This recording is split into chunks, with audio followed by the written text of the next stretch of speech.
ဒီနေ့ဖျားကိုကိုယ်ဖူဖျားရှင်ပူဆောင်တဲ့ဓမ္မမိတ်ဆွေရောက်စီတိုင်းနဲ့အတူတကောဝမ်းမြောက်ဖို့ဖျားပူဆောင်တယ်ကျွန်တော်ဖိတ်ခေါ်တဲ့လူတွေလည်းလာတယ်ကျေးဇူးတင်တယ်နော်ကိုထွန်းထွန်းကိုကျွန်တော် special ဖိတ်ထားတယ်သူလည်းကျွန်တော်ကြည်ပြီးမှလာတာမဟုတ်ဖျားမျက်နှာထောက်ပြီးတော့မှသူကဗိမာန်တော်ထဲဖျားအရောက်ပို့ပေးတယ်ကျေးဇူးတင်တယ်နော်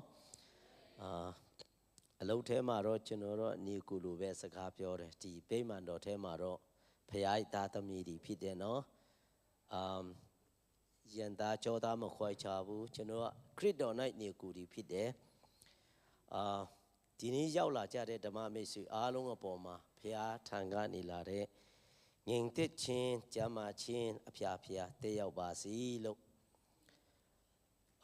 ဒီနေ့ပြန်ဆင်ထားတဲ့နှုတ်ကပတ်တော်ကိုအတူတကွဖတ်ရအောင်နော်တိမောသေဩဝါဒစာပထမဆုံးအခန်းကြီး1ဖြစ်တယ်အပိုင်ငယ်ကျွန်တော်တိကနေခေါ်နေတိပေါ့ဒီကျွန်တော်ဖျားရှိခိုးတဲ့အခါမှာတမန်ကျမ်းစာဆိုပြီးတော့မှပြောလိရှိတယ်အဲ့ဒါနားမလဲတဲ့သူ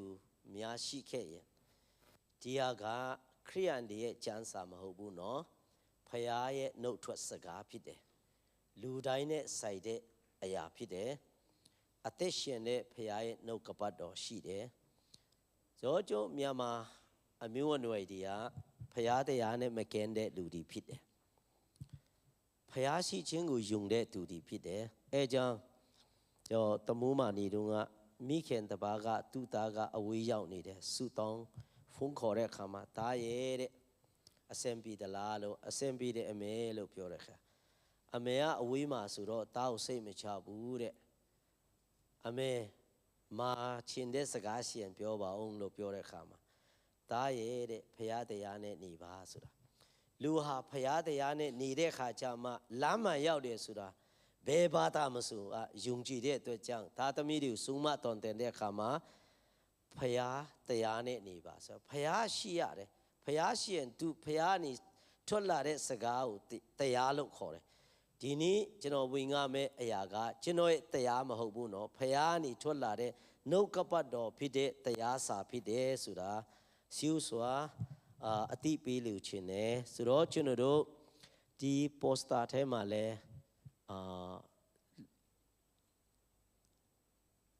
လုပ်ပြလို့ရတယ်เนาะဒီမှာတိမောသေဩဝါဒစာဒုတိယဆောင်အခန်းကြီး1အပိုင်ငယ်1ကနေခေါ်နေထိဖတ်ရအောင်เนาะလူချင်းတဲ့အရာကတော့အပိုင်ငယ်9နဲ့6ဖြစ်တယ်ဒါမဲ့တမန်ကျမ်းစာကိုဖတ်တဲ့အခါမှာတပိုက်လေးကိုဖတ်လို့မရဘူးဆိုတော့အစနေဆုံးထိစာပိုက်တစ်ခုကိုတွားမှဖြစ်တယ်အတူတကွဖတ်ရအောင်เนาะဒီမှာလဲသူရေးပြီးထားမယ်ဖုန်းထဲမှာလဲကြည့်လို့ရတယ်တမန်ကျမ်းစာအုပ်ကိုလဲကျိုးဖွင့်ပြီးတော့မှဖတ်လို့ရတယ်ငါတို့ဒီဖယားဝတ်၌မွေလျော်ခြင်းလျောက်ပတ်စွာကျင့်ခြင်းအမျိုးမျိုးကိုပြု၍ငင်ငွတ်စိတ်ညင်စွာနေရမယ်ကြောင်းရှင်ဘုရင်မဆ၍မင်းအာနာရှိတော်သူအပေါင်းတို့နဲ့လူအမျိုးမျိုးတို့ဖုဆုတောင်းပတ္ထနာပြုခြင်းမေတ္တာပို့ခြင်းကျေးဇူးတော်ကိုချီးမွမ်းခြင်းကိုစီးစွာပြုစီခြင်းငါတိုက်တွန်းသွေးဆောင်၏အကြောင်းမူကားထူတို့သောအမှုသည်ကောင်းသောအမှုဖြစ်သည်ငါတို့ကိုကယ်တင်တော်မူသောအရှင်ဘုရားသခင်နှစ်သက်တော်မူသောအမှုလည်းဖြစ်သည်လူအပေါင်းတို့သည်ကယ်တင်ခြင်းတို့ရောက်၍တမန်တရားကိုသိစီခြင်းကဘုရားသခင်အလူတော်ရှိ၏ဘုရားသခင်တဆူတည်ရှိတော်မူ၏ဘုရားသခင်နှင့်လူတို့၏စัจ जा မှာလူဖြစ်သောယေရှုခရစ်တည်ဟုသောအာမခံတူသည်ရှိ၏သူအာမခံသည်လူအပေါင်းတို့ကိုယူရန်တော်ငါကိုစွန့်တော်မူပြီးကာလအချိန်တန်မှတက်တည်ခံခြင်းရှိ၏ငါသည်သူတက်တည်ခံတော်သူအရာ၌၎င်းတမန်တော်အရာ၌၎င်းယုံကြည်ခြင်းတရားနဲ့တမန်တရားကိုတပါးအမျိုးသားတို့ဟောပြောသောဆရာအရာ၌၎င်း khăn thá đồ mù đó tu phít đi hu ngà su đó mu ta saga gu mà su man đó saga gu su y khana li su tong cha ba su ananda ta gu shin sung lên đồ mù đó pha phia y a ching na y tuyệt na ma đồ gu kaung chi pi ba y tu tong la de lu lo ka ma kita khana e de agan du ke do ate shin de ching khai ma ti ten ti thai de siman de thawra phiyao ti di tamaka ko koi khon pi lo jesu te ne phaya de khen pu song de dhama me sui mya le ma to ta sa ma ho ba alu do shi lo bhai man do the ma pu song da phi lo jesu te ne no kapat do di a chin ni nga than do pian ma la ya phaya de khen a yaw si de na lung ta the ma a te shin de thawra phaya I taya do di saga pyo do mu ba no kapat do gu phyak si me mong mai ta gu win nyan su ye a lo Yeshu na ma ne chi nong si ta ba I tai sha no pasat gu le tan shen si ba bi te pi ba atung pyu do mu ba jana me to ta shi mi ya twe ti saw sia thawra phaya gu ta ye gu sa sia phit si ba me chang let do nai sek anan su tong pathana pyu de kha ma a pin nuan the ani yu no ke ten do a shin Yeshu Christ do miet do na ma gu a mi pyu ye sek anan su tong ba I Amen တမန်ကျမ်းစာကိုလေ့လာတဲ့အခါမှာအပိုင်းနှစ်ပိုင်းရှိတယ်။ဖခင်ကသူ့ရဲ့ဤဒေလလူမျိုးတွေကိုတွန်တင်တဲ့တရားတွေရှိတယ်။ဓမ္မတိပိုင်းကိုရောက်တဲ့အခါမှာကဘာမှာရှိတဲ့လူသားအားလုံးကိုဖခင်သခင်သိစီလူတဲ့တရားဆိုတာနှစ်ပိုင်းတွေ့ရတယ်။ဆိုတော့ဒီနေ့ကျွန်တော်တို့တက်တိခါမဲ့အရာကဒီဓမ္မတိပိုင်းဖြစ်တယ်ဆိုတော့ကျွန်တော်တို့နဲ့ဆိုင်တဲ့နှုတ်ကပတ်တော်ဖြစ်တယ်နှုတ်ကပတ်တော်မတွားခင်လေးမှာကျွန်တော်ဒီနှစ်ပတ်သုံးပတ်တော်တွင်ရဲ့တာသနာလုပ်ငန်းလေးကျော်သူတပောက်ပိုက်ဆံပေးတယ်မစီစင်းသားတွေအတတ်နိုင်ဆုံးပေးတယ်ပြီးတော့မှစိတ်မချတဲ့သူကိုနဲ့အတိုင်းဝိုင်းတွေကျွန်တော်ပိုက်ဆံပူပြီးတော့မှသူတို့အတွက်ညတိုင်းကျွန်တော် online အဖြစ်တရားဟောတယ်တရားဟောတဲ့အခါမှာသူတို့ကတကယ်ပညာရှိတွေဖြစ်တယ်CDM တမားတွေလည်းရှိတယ်ကျွန်တော်ထက်ပညာရှိတဲ့သူတွေကျွန်တော်အဲ့လိုပဲတက်တိခံရတဲ့အခု၃ယောက်ကယေရှုကိုလုံးဝယုံကြည်လက်ခံသွားပြီဖျားရှင်မုန်းကြည်ပါစေဆိုတော့ဓမ္မမိတ်ဆွေမြောက်ကျွန်တော်ဖိတ်ခေါ်ခြင်းတယ်ဖျားနိုင်ငံတို့တကယ်စက်ကတ်ခြင်းတဲ့စန္ဒရှိရင်ဖျားမှာလမ်းရှိတယ်နော်ကျွန်တော်မှာတော့သူညဖြစ်တယ်ဘာမှမရှိဘူးလို့ဘာမှလည်းမတတ်နိုင်ဘူးလို့အားငယ်စရာမလိုဘူးဆုတောင်းပါဖခင်ကလမ်းဖွင့်ပေးမှာပြောလိုက်တဲ့စကားတစ်ခေါက်နာသူတပအတွက်ထီမိ၍လဲစရာတော့မဖြစ်ဘူးနော်တိဆောက်စရာဖြစ်တယ်ဗျပြောင်းလဲစရာဖြစ်တယ်ဆိုတဲ့အရာလေးကိုကျွန်တော်တက်တည်ခံခြင်းဖြစ်တယ်ဒီနေ့ဖခင်ဝင်လိုက်မွေလျော်ခြင်းဆိုတာကငြိမ်သက်ခြင်းပြီးတယ်ဒီအရာကိုရှင်ဘရင်ဒီလဲလိုအပ်တဲ့အတွက်ကြောင့်ငါဆုတောင်းပတ္ထနာပြုတယ်တဲ့တမန်တော်ပေါလုကမိတောက်ပူပါဂျေဇုပြုပါချီးမွမ်းပါဆိုတဲ့အရာကိုသူကသွေးဆောင်တယ်ဘာကြောင့်လဲဆိုတော့ဒီအရာတွေကဖခင်သခင်နှစ်သက်သောအရာဖြစ်တယ်တဲ့အဲ့ဒီအောက်ကိုဖတ်တဲ့အခါမှာလူဟာမောင်ဖြူဖြစ်ပါစေမောင်မဲဖြစ်ပါစေအနောက်နိုင်ငံသားဖြစ်ပါစေအာရှသားဖြစ်ပါစေအဓိကဖျားသခင်နှစ်သက်တဲ့အရာကကဲတင်ချင်းတို့ရောက်ဖို့ဖြစ်တယ်တမန်တရားကိုသိဖို့ဖြစ်တယ်ဒါဖျားရဲ့အလိုတော်ဖြစ်တယ်ဒီနေ့တက်တိခါမဲ့အရာကဖျားသခင်တဆူတီးရှိတော်မူ၏တဲ့ဖျားသခင်နဲ့လူတို့ဤစัจ जाမှာလူရတိခံယူတဲ့ယေရှုခရစ်တော်ကအာမခံပေးတာယေရှုခရစ်တော်တပါးပဲရှိတယ်ဆိုတဲ့အကြောင်းလေးကိုကျွန်တော်တက်တည်ခံမှာဖြစ်တယ်ဆိုတော့ဖျားဆိုတာလူရရလက်ခံတော့အရာဖြစ်တယ်ဒါပေမဲ့ဖျားဆိုတာကအများရှိတော်လေ တဆူတီတော်ထာဝရဘုရားဆိုတဲ့စကားကတွေ့ရတဲ့အတွက်ကြောင့်အဲ့ဒီတဆူတီတော်ထာဝရဘုရားဆိုတာရှစ်မှန်တဲ့ဘုရားဖြစ်တယ်ဆိုတာတမန်ကျမ်းစာဖြင့်တွေ့ရတယ်ဒီကျွန်တော်တို့တမန်ကျမ်းစာဖြစ်တဲ့ဟေရှာယအနာဂတိကျမ်းအခန်းကြီး45အပိုင်ငယ်9ကိုဖတ်တဲ့အခါမှာဤသီလလူမျိုးတွေကိုဘုရားကစကားပြောတယ်ငါတပါးသီးသာထာဝရဘုရားဖြစ်၏တဲ့ငါမတပါးအခြားသောဘုရားသခင်မရှိတင်ဒီငါကိုမသိတော့လဲတင်နိခါကိုငါစီ၏လို့ပြောတယ်ဘုရားဆိုတာဘုရားပေါင်းများစွာကဘာမှာတွေ့တော်လဲငါတို့ကိုအမဲတမ်းခါစီယနေကြိုက်တွယ်နေတဲ့လမ်းပြနေတဲ့ဘုရားဆိုတာကတဆူတီတော်ထာဝရဘုရားပဲရှိတယ်တဲ့သိတဲ့သူလည်းရှိတယ်မသိတဲ့သူလည်းရှိတယ်အဲ့ဒီဘုရားကတင်ကငါ့ကိုမသိတော့လေတဲ့တင်နိခါကိုငါစီးတယ်တဲ့ဒုဖြစ်စွေငါမတပါးခြားတော့ဘုရားမရှိငါတပါးသီးသာထာဝရဘုရားဖြစ်ကြောင်းကိုညီထွက်ရအယတ်သားနဲ့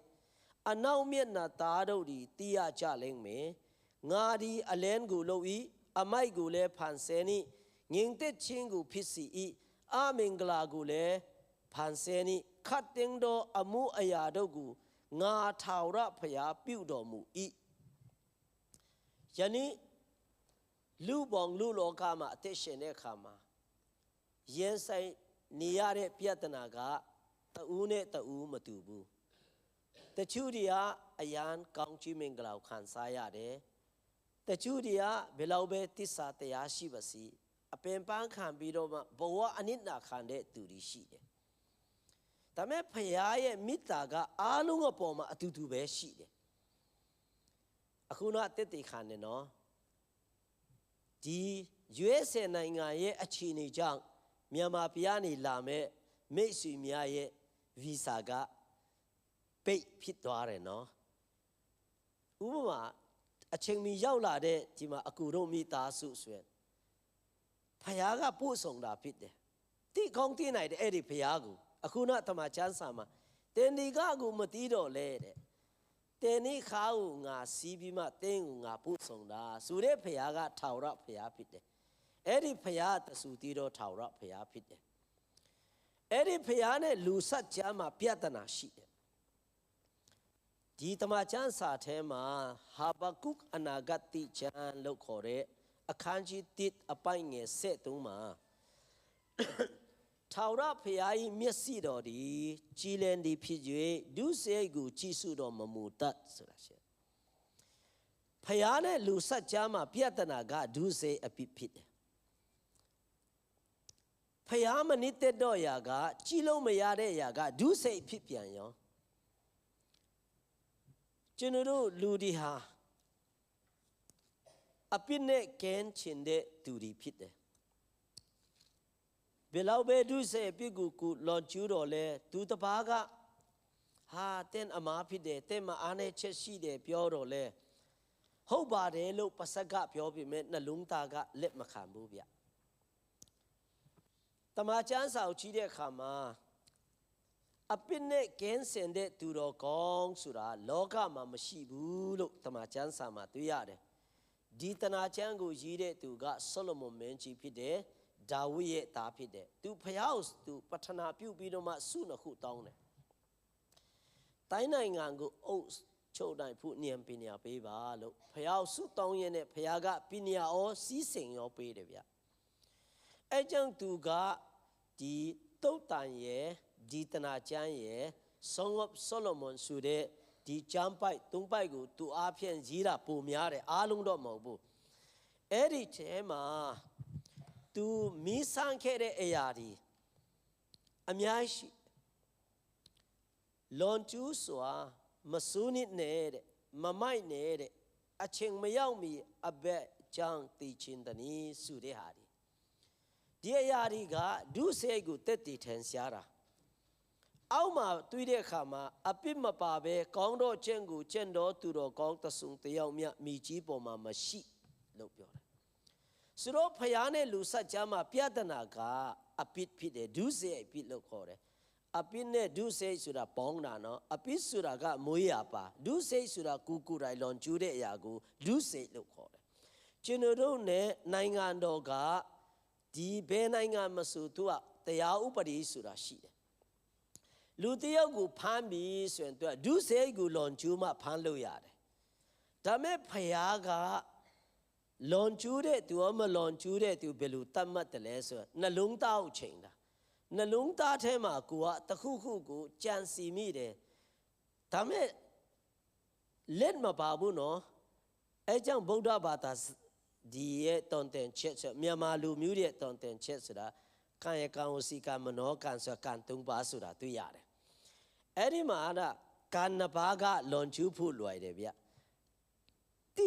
တိလို့ရတယ်ဖမ်းလို့လည်းရတယ်အဲ့ဒီမနောကြတော့အဒွမ်းနာလူဆိုတော့ဘယ်လို့မှရှာလို့မရဘူးငါက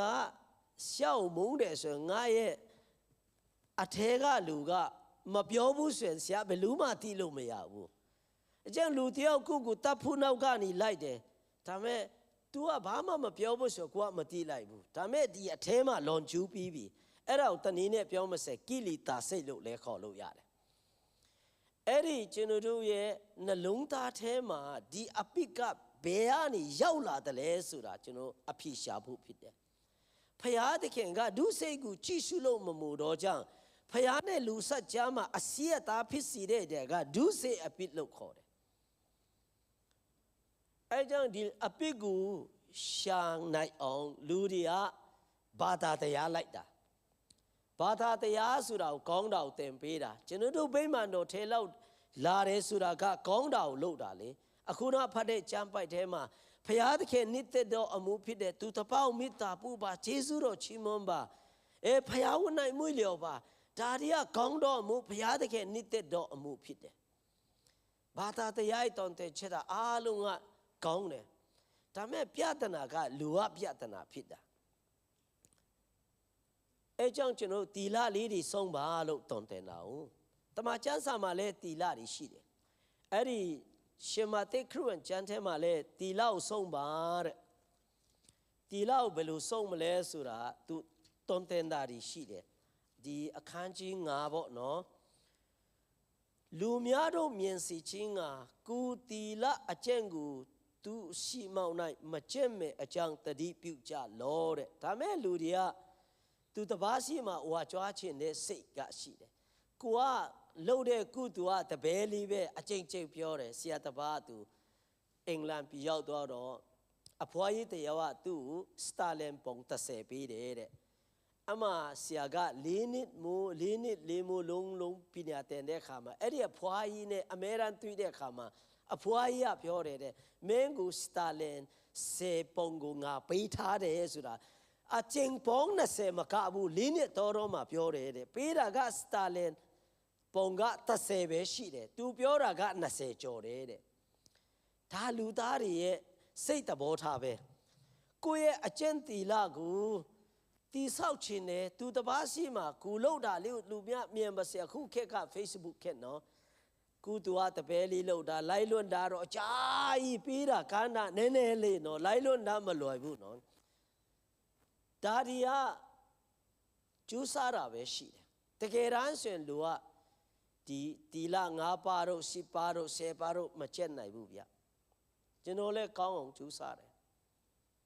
ဒါမဲ့မရဘူးဗျဘာကြောင့်မရတာလဲဆိုကျွန်တော်တို့အထဲမှာရှိတဲ့ပြဿနာတစ်ခုကဒုစိတ်ကနေရာယူနေတာအဲ့ဒီမျိုးရှိကကျွန်တော်တို့ရှိရောက်လာတယ်ဘယ်လိုရောက်လာတယ်လဲဆိုတော့ဒီတမန်ကျမ်းစာဖြစ်တဲ့ဖယားစကားဖြစ်တဲ့ယောမဩဝါဒစာအခန်းကြီး9အပိုင်ငယ်7ကိုဖတ်တဲ့အခါမှာဤအကျမ်းအရာဟုမူကားတဲ့အပိတရားဒီတယောက်တော်သူအဖျင်ဤလောကတို့ဝင်၍တဲ့အပိတရားဖြင့်တည်ခြင်းတရားဝန်ဒီနဲ့အညီလူအပေါင်းတို့ဒီအပိရှိသောကြောင့်တည်ခြင်းတို့ရောက်ရကြ၏လို့ပြောတယ်။တယောက်တော်သူဖြစ်တဲ့ကိုလက်ခံဒီဖြစ်စီလက်မခံဒီဖြစ်တဲ့တယောက်တော်သူဖြစ်တဲ့အာဒါနာဖြင့်အပိကလောကမှာနေရာယူနေတာ။အဲ့ဒီအာဒါမှာခရိယာနဲ့ဆိုင်တယ်လို့ပြောကောင်းပြောလိမ့်မယ်။ဒါမဲ့ကိုနဲ့ဆိုင်တဲ့အကြောင်းကိုကျွန်တော်ဒီမှာနှုတ်ကပတ်တော်မှာဒီအာဒမ်က သူပြစ်မှားတဲ့အတွက်ကြောင့်သူကနေစင်တက်တဲ့အမျိုးအနွယ်ဒီရှိမှာဒီအပိကမွေးရပါအပိဆိုတာဟောလာတဲ့အတွက်ကြောင့်ဒီချင်းတရားဆိုတာတက်တည်ထင်ရှားတယ်ဆိုတော့လောကမှာမတည်တဲ့အမျိုးမရှိဘူးနော်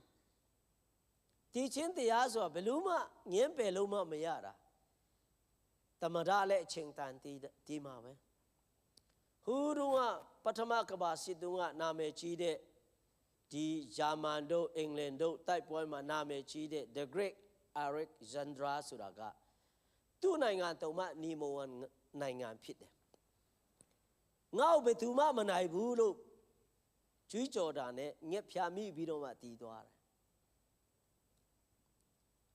ဟဲ့ရုံမင်းကြီးလဲဖမ်းချင်ဖမ်းတတ်ချင်တတ်လှုပ်လိုက်တော့တညထဲမှာသူ့ဘိုက်ထဲမှာပူးဝင်ပြီးတော့မှပူကကိုက်ပြီးမှတည်သွားတယ်ဒီချင်းတရားဆိုတာကဘယ်သူလက်ထဲမှာရှိတယ်လဲဆိုတာကျွန်တော်တို့နားလည်ဖို့ဖြစ်တယ်အဲ့ဒီဒီချင်းကလူထဲမှာဝင်လာတဲ့အခါမှာကျွန်တော်တို့ရဲ့အသက်တာကိုချုပ်တဲ့သူပိုင်တဲ့သူခရီးနေတဲ့သူတပါးရှိတယ်အဲ့သူကဘယ်သူလဲဆိုရင်ယောဘဝတ္ထုအခန်းကြီး7အပိုင်ငယ်30မှာအသက်ရှင်သောတတ္တဝါအပေါင်းတို့၏ဇီဝတဲ့နဲ့လူတတ္တဝါခတ်သိမ်းတို့၏ထွက်တဲ့ဝန်တဲ့ဒီဖယားသခင်လက်တော်၌ရှိ၏လို့ကျွန်တော်ရဲ့အသက်ဆိုတဲ့အရာကကိုမပိုင်ဘူးအခုနတချင်းဆိုတယ်နော်အခုငွေလေးဖြစ်တယ်မအိနိုင်ရင်တော့တ냐တော့အကြာကြီးနဲ့အတူတူပဲနော်ပြောရင်တော့ခဏလေးပဲနော်ဒါမဲ့လူဘဝဆိုတာခဏလေးအခုငွေဖြစ်တယ်ဆိုတော့လူဟာဖယားသခင်ဖန်ဆင်းတဲ့အခါမှာသူကအပိုင်တုံးပိုင်ရှိတယ်ခန္ဓာရှိတယ်စိတ်ရှိတယ်ဝိညာဉ်ရှိတယ်ကျွန်တော်တို့ကအဲ့ဒီ၃ပါးနဲ့ဖယားကဖွဲ့စည်းထားတာကျွန်တော်တို့မြင်နေတဲ့အရာကသင်္ခါရတရားဖြစ်တဲ့အတွက်ကြောင့်လူတွေကသင်္ခါရတရားကိုဥထိတ်ထားနေတာဒါမဲ့ဒီနေ့ကျွန်တော်ဝင်ငှတဲ့အရာကအရှင်ထာဝရနဲ့ဆိုင်တဲ့တရားတွေဖြစ်တယ်ဒီဘာသာရေးတရားဆိုတာကကျွန်တော်တို့ဒီလောကတွတ်မဟုတ်ဘူးနောင်တမလောနဲ့ဆိုင်တဲ့အရာဖြစ်တယ်အဲ့ဒီတယောက်တော့သူအာဒါနာဖြစ်အပိကိုလောကမှာဝလာတဲ့အခါမှာမမွေးသေးတဲ့သူတွေတုံးဒီချင်းတို့အပိုက်ချုပ်လိုက်တယ်ဆိုတော့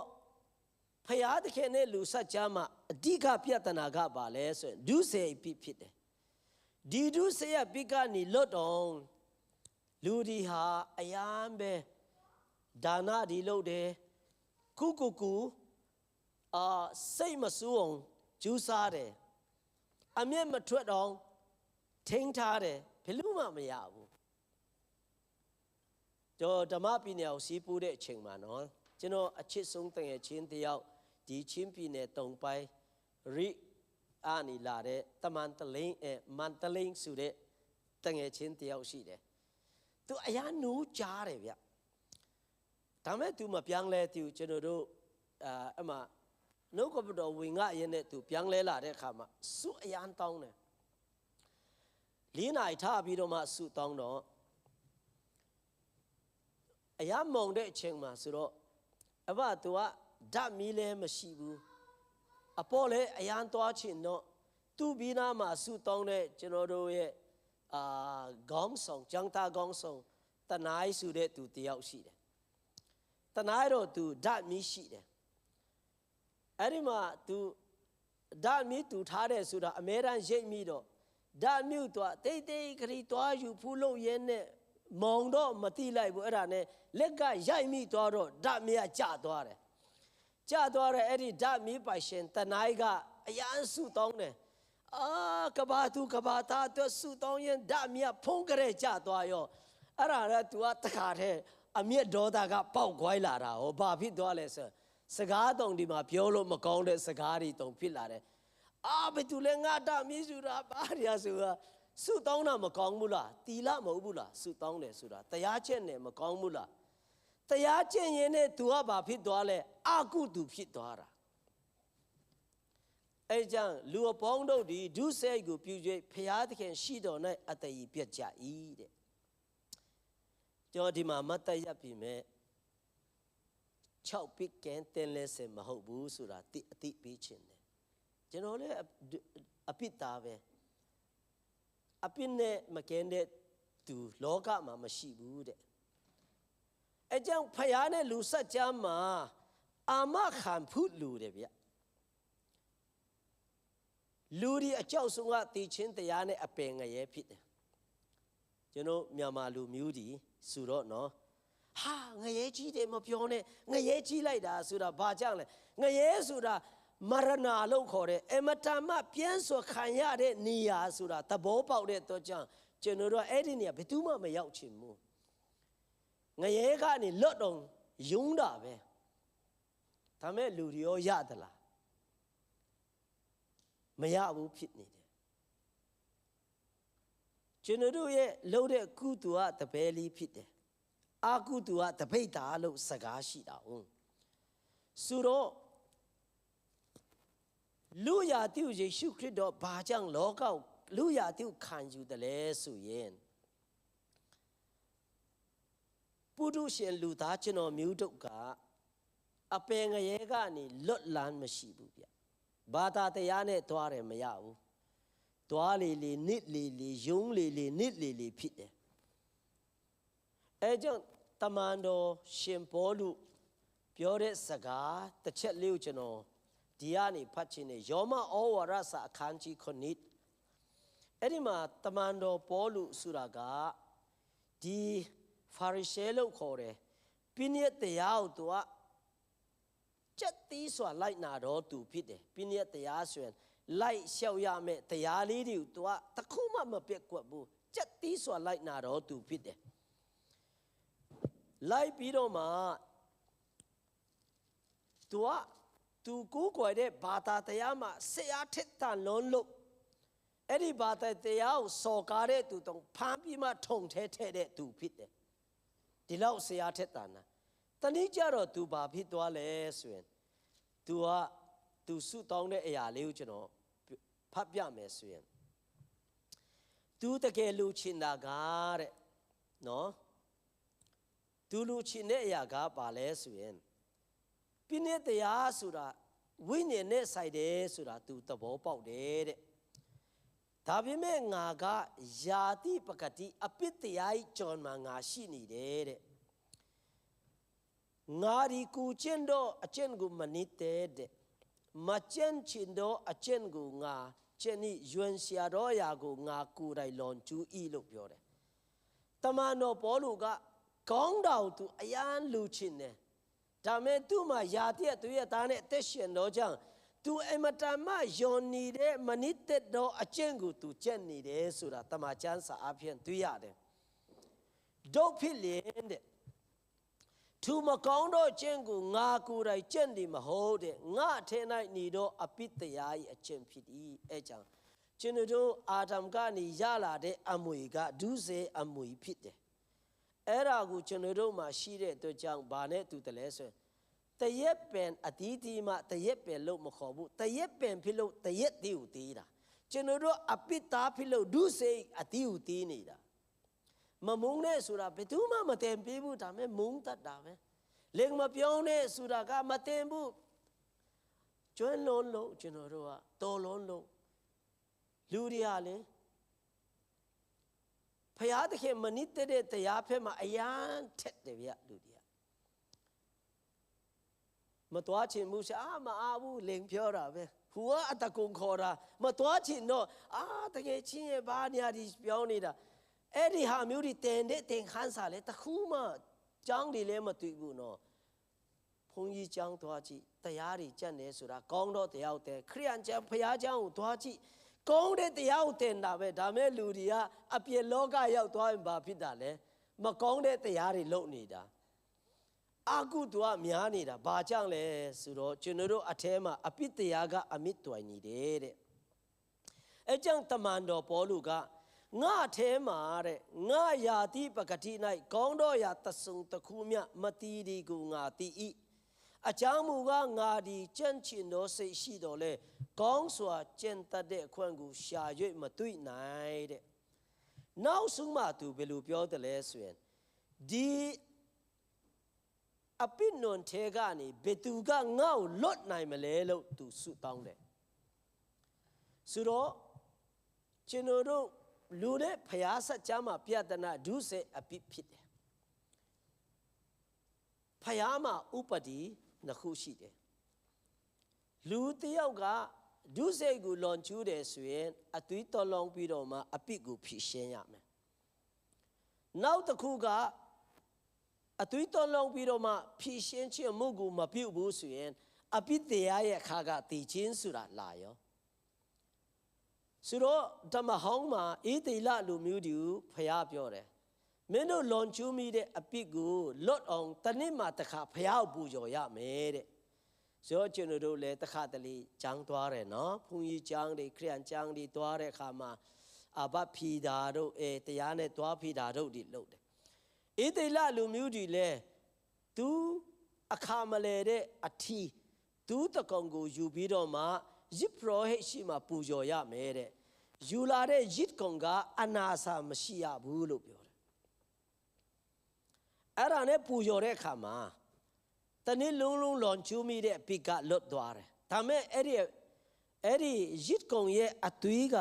တနစ်ပဲအာမခံတယ်ဗျ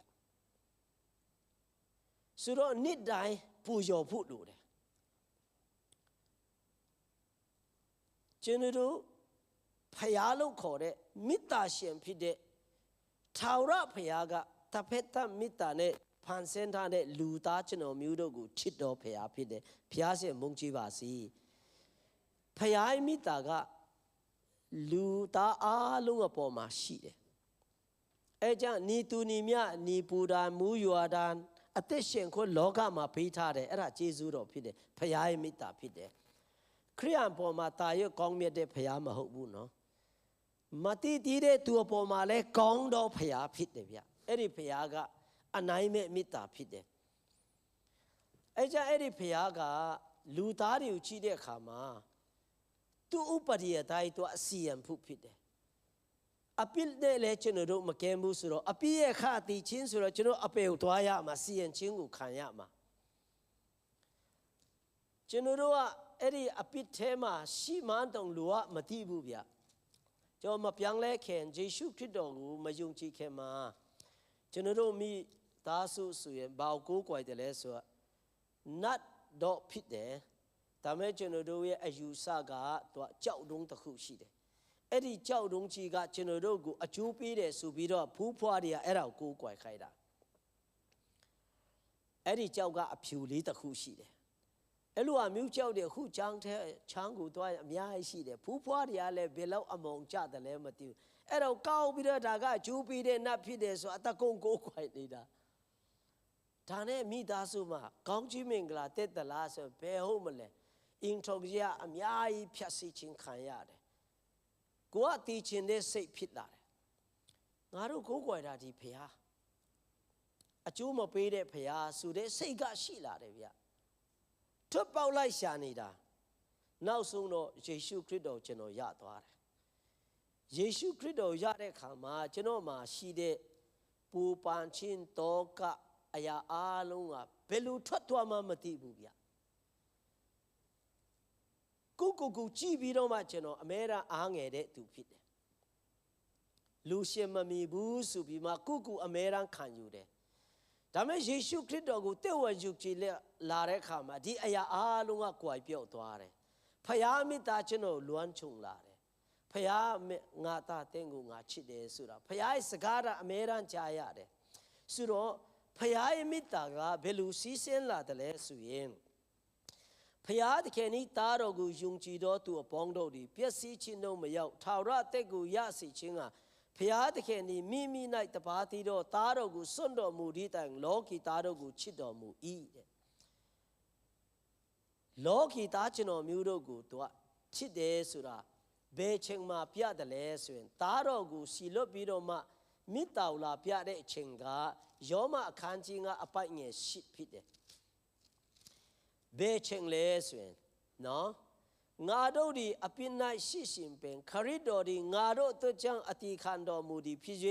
ဖယားသခင်ဒီငါတို့ကိုအဘယ်မြတ်လောက်ချစ်တော်မူသည်ကိုငါတို့အထင်ရှားစွာပြတော်မူ၏တဲ့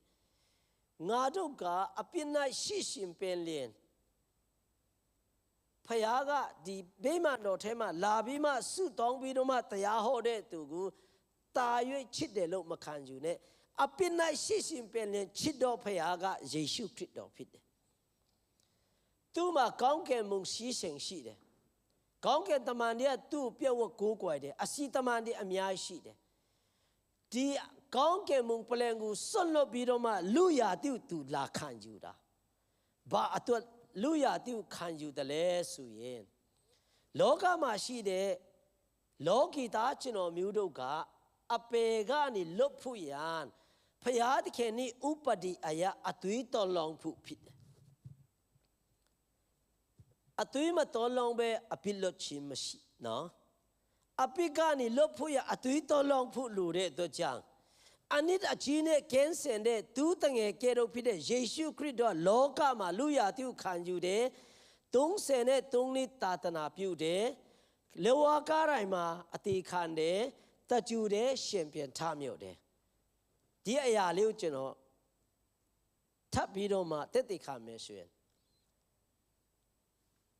သူကိုအပိရှာတယ်အပိကိုရှင်ဘရဲ့နှစ်ပါးမတွေ့ဘူးဗျကျွန်တော်တို့အပိလိုက်ရှင်တလပုံနော်ဆရာတပါးတရားဟောတယ်မင်းလွန်ကျူးခဲ့တဲ့ဒုစေဒီနောက်ကျောမှာကပ်ပြီးတော့မှမြုပ်လေကောင်ကိုသွားနိုင်သလားလို့ပြောတယ်ဘယ်သွားနိုင်မလဲနော်မပြောနဲ့လည်းနဲ့မရတော့မင်းမဘာလို့မှမတိယောက်ျားမတိအောင်ခိုးချောင်ခိုးရဒီခက်ကာလမလွယ်ဘူး Facebook တွေကအရန်ကောင်းပြီမဲ့အန်တယ်လည်းရှိတယ်အတုံးမပြုတ်တတ်ရင်ဒါကအင်းထုံကြီးဖြတ်စီတဲ့အရာလည်းအများကြီးတွေ့ရတယ်နော်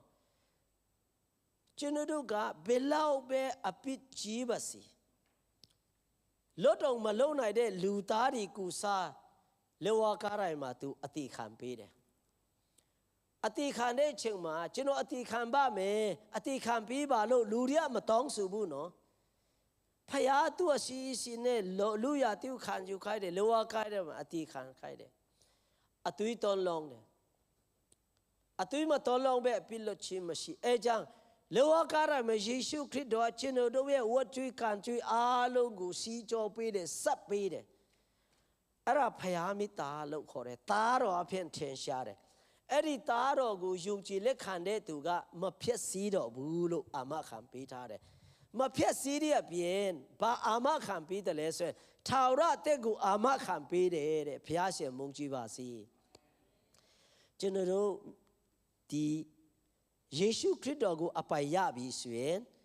သင်္ခါရမအရှင်ထာဝရရောက်သွားတယ်ကျေးဇူးတော်ဖြစ်တယ်ယနေ့တရားနဲ့သွားတယ်ဆိုတာကဒီအတွက်မဟုတ်ဘူးလားဗိမာန်တော်မှာဖျားရှိခိုးတယ်ဆိုတာဒီအတွက်ဖြစ်တယ်ဆိုတော့ယေရှုခရစ်တော်ကကျွန်တော်တို့ကိုအာမခံချက်ပေးတဲ့အရာလေးကိုကျွန်တော်တက်တည်ခံပြီးတော့မှအဆုံးသတ်သွားမယ်ဆိုတော့အားလုံးဒီရှင်ယောဟန်ခရစ်ဝင်ကျမ်းအခန်းကြီး15ကိုခဏလေးတွားရအောင်အခန်းကြီး30ကိုရင်တွားရအောင်နော်30ထဲမှာယေရှုခရစ်တော်ပေးတဲ့အာမခံလေးကိုကျွန်တော်ဖတ်ပြခြင်းနဲ့ငါသူတို့ဒီငါစကားကိုနားထောင်၍ငါနောက်တို့လိုက်ကြ၏သူသူတို့ကိုငါသိ၏တဲ့ထာဝရအသက်ကိုလည်းငါပြီး၏တဲ့သူသူတို့ဒီပျက်စီးခြင်းနဲ့အရှိမပြတ်ကင်းလွတ်ကြလိမ့်မယ်အဘယ်သူမျှသူသူတို့ကိုငါလက်မနှုတ်မယူရတဲ့ဆိုတော့ယေရှုခရစ်တော်ဟာကျွန်တော်တို့ကိုစားလေဝါကားတိုင်းမှာအသေးခံပေးတယ်တကြူတယ်ဆိုတာကလူရတိကိုမြုပ်ပလိုက်တာသူခံယူတဲ့လူရတိကိုမြုပ်ပလိုက်တာရှင်ပြန်ထမြုပ်တဲ့အခါမှာသူဘာဖြစ်တယ်လဲဝိညာဉ်နဲ့ခန္ဓာနဲ့ရှင်ပြန်ထမြုပ်သွားတယ်ဆိုတော့ကျွန်မြန်မာလူမျိုးဒီစုယူစကားရှိတယ်ဖျားရှိဖျားမှန်တယ်ဆိုရင်တဲ့မန်၅ပါးကိုအောင်ရမယ်ဆိုတဲ့အရာရှိတယ်အဲ့ဒီမန်၅ပါးထဲမှာတတိယမြောက်ဖြစ်တဲ့တီချင်းမစ္စုမန်ကိုအောင်မြင်ရမယ်ဆိုတာဖျားပေါင်းများစွာမိကြီးမှာတကူးကြီးပြတယ်နမဲလက်ခဏာကြီးပြတယ်အားလုံးကအတိခံကြတယ်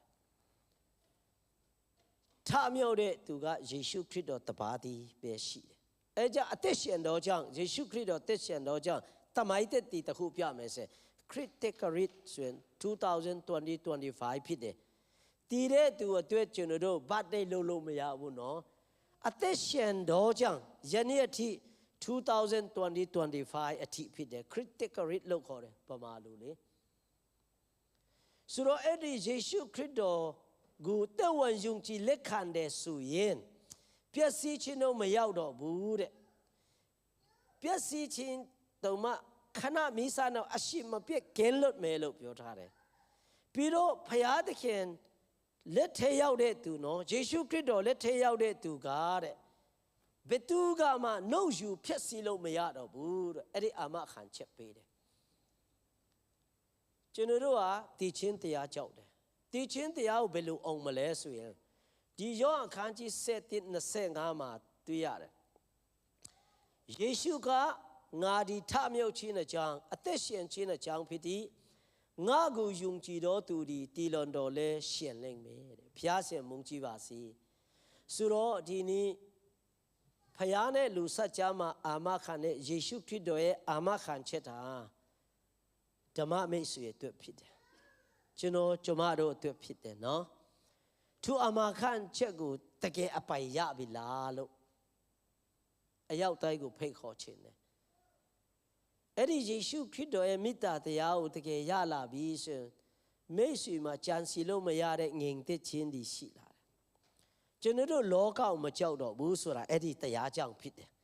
လောကကိုကျွန်တော်တို့သဘောပေါက်သွားတယ်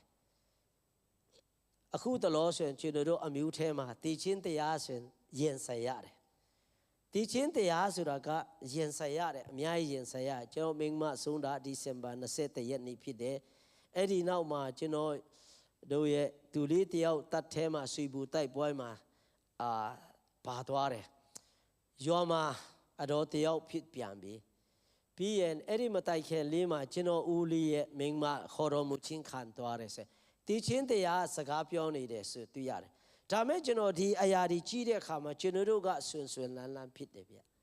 ဝမ်းမနေတော့ဘာကြောင့်လဲဆိုရောက်မဲ့နေရာတည်သွားပြီလိပ်စာအမှန်တည်သွားပြီထမြုပ်ချင်းတကူကျွန်တော်တို့မှာရှိသွားပြီ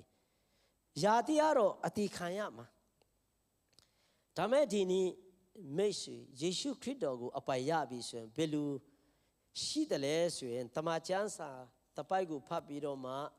ဒီတိယောအခန်းကြီး9ကိုတွားတဲ့အခါမှာနော်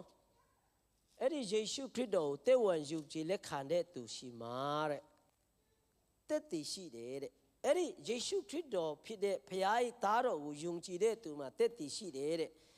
ဖခင်သခင်၏သားတော်ကိုယုံကြည်တော်သူသည်မိမိအထဲ၌သူတက်တည်ကိုရ၏တဲ့နော်ကျွန်တော်တို့အထဲမှာတက်တည်ရှိတယ်ဗျယနေ့လောကအရာဆိုတာကသင်္ခါရတရားဖြစ်တယ်ဒီလက်ပတ်နာကြီးကျွန်တော်အရာနှစ်တဲ့လက်ပတ်နာကြီးကျွန်တော်မိန်းမဝိုင်ပြီးတယ်ဝိုင်တော့ကတော့အဲ့တုံမအေးနိုင်ဘူးနှစ်သက်လုံးလို့လေအဲ့ဒီဆိုင်ကိုပြီးခဲ့တဲ့အပတ်တုန်းကတစ်ခေါက်ပြန်တော့အဲ့ဒီထက်ကောင်းတာအများကြီးသူပြန်ရောဒီဟာကလွန်ပစ်ချင်တဲ့စိတ်ရှိတယ်ဝိုင်တုန်းကဒေါ်လာအများကြီးပေးရတယ်အဲ့ဒီထက်ကောင်းတဲ့လက်ပတ်နာကြီးကထပ်ရောက်လာရောဆိုတော့လောကရာဆိုတာကသင်္ခါရတရားပဲမတည်မဲတော့ရာဖြစ်တယ်ဆိုတော့ကျွန်တော်တို့လူဟာဘဝနှစ်ပါးအတွက်အသက်ရှင်တယ်ဒီသင်္ခါရဘဝအတွက်လည်းအသက်ရှင်တယ်လို့နောင်ဘဝလည်းရှိတယ်ဆိုတာကျွန်တော်တို့မြန်မာလူမျိုးတွေမှာတရားမှာတရားယုံကြည်တော့ကြောင့်နောင်ဘဝမှာတရိစ္ဆာန်ဘဝဖြစ်မှာစုလို့ကောင်းမှုကုသိုလ်တွေလုပ်တာနောင်ဘဝရှိချင်းတက်တည်ဆိုတာကျွန်တော်တို့မပြောတော့လဲလက်တွေ့လိုက်နေတဲ့တရားဖြင့်တက်တည်ပြတယ်နောင်တမလွန်ဘဝဆိုတာကအာမခံဆိုတာခရစ်တော်ပဲပြီးလို့ရတယ်ဘယ်လိုရောက်မလဲယေရှုခရစ်တော်ငါဒီလမ်းခရီးဖြစ်သည်တမန်တရားလည်းဖြစ်သည်အသက်လည်းဖြစ်သည်ငါကူအမိမပြုတ်လျင်အဘယ်သူမြတ်ခမဲတော်ထံသို့မရောက်ရယေရှုခရစ်တော်တပါးသည်တာလျင်ကယ်တင်ရှင်ဖြစ်တယ်လမ်းမှန်ဖြစ်တယ်သူတာလျင်ငါတို့ရဲ့အရှင်သခင်ဖြစ်တယ်ဆိုတဲ့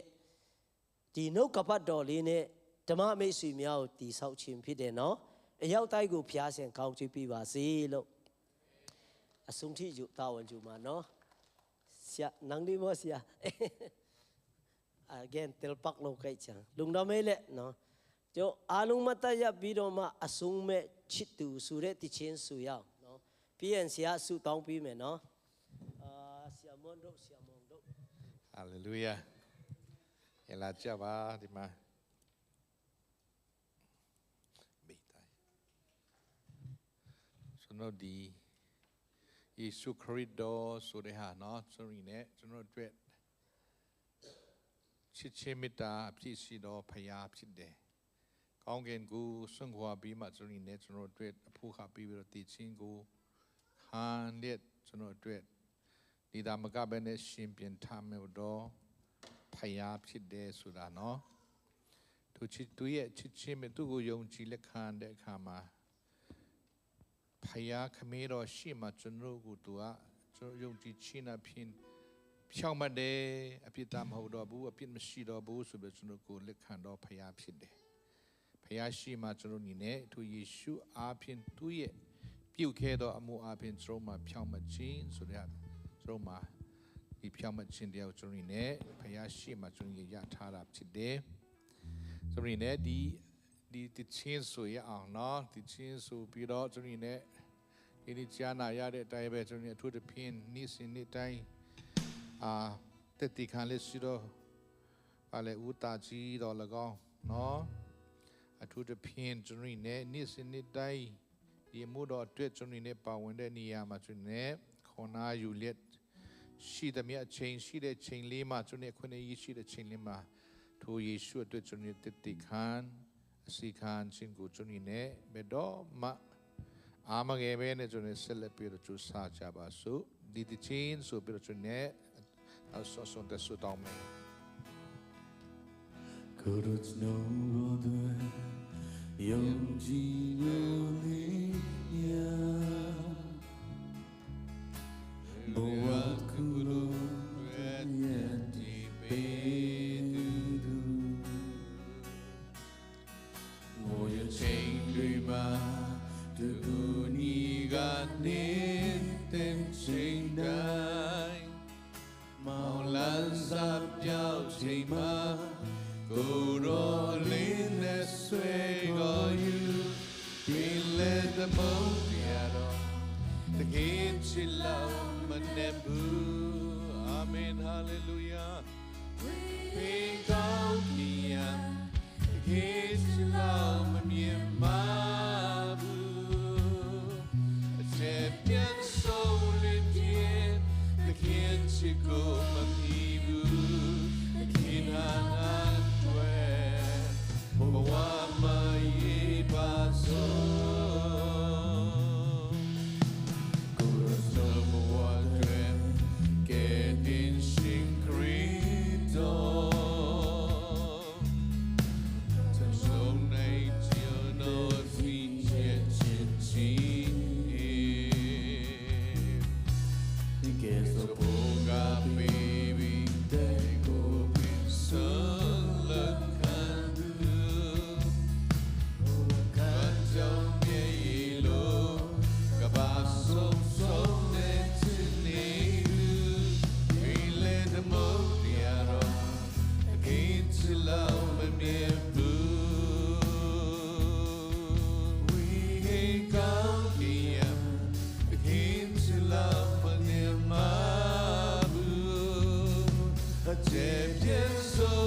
มีบุ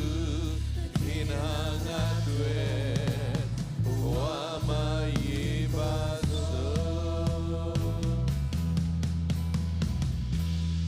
กูดอชีเยจิตจิมิตามโนพีเวโซมามีนายาเยซูจะโนอาชิติโกโนพีเวโซมาจะโนนี่อาเราดูดูก็ชิมวันใจยาวกูเวใจยาวฮาเลลูยาอาเมนHallelujah, amen. Kurodi, kuroko chido, kuroko chido. Ora basi, karamba kuroko chibai. Oh chido pa. Nada mi me akam soki sibido. Senorungu panseno. Oh devotion, another devotion upon it. Kuroko. Shimoya no quit. Jesus tin sagapio ya no quit. Kuroko piala miro chikquin go pido yata no kuroko Jesus tin bai. Ora basse karabase kuroko Jesus tin bai. Hallelujah, amen. Hallelujah, amen. Hallelujah, amen. Hallelujah, amen. Ora basse karabase kuroko chibai. Kuroko chibai. Hallelujah. No king was sumako na ino kuno sin chichimi tatwe kuroko Jesus tin bai. Hallelujah. Tadami miya hapjita chini de chima pinlin chuno go chilet chuno twet kaungin bonsi sing go son lolet luzati khando Yesu Christ do phaya Tadami miya tu ati khan le atui do me go son di te ong tadami miya go chit do ke tin shin Yesu ko ko chit bai Dini chuno no saka aphin no twet saka aphin